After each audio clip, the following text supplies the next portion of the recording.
আপনি কি জানেন কিছু করে আল্লাহর রহমতের ফেরেশতা আসে না? এই কারণগুলো অনেকেই জানে না।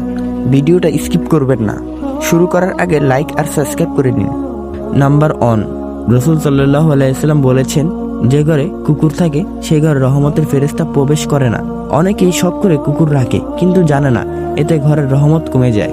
নাম্বার 2, দেওয়ালে টাঙ্গানো মুখওয়াল ছবি। এই ধরনের ছবির কারণে ফেরেশতারা সে ঘরে আসতে চায় না। নাম্বার 3, ঘরে রাখা মূর্তি। আমাদের কাছে সাধারণ হলেও এ ধরনের জিনিস থাকা ঘরের রহমতের ফেরেশতা দূরে থাকা। নাম্বার 4, যে ঘরে সারাক্ষণ হারাম গান বাজে, অশ্লীলতা চলে, সে ঘরে ফেরেশতারা থাকে না, বরং শয়তান বেশি সক্রিয় হয়।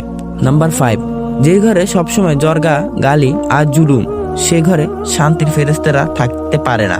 নাম্বার 6, যে ঘরে নামাজ পড়া হয় না, আল্লাহর নাম নেওয়া হয় না, সে ঘরে ধীরে ধীরে শয়তানের ঘর পরিণত হয়।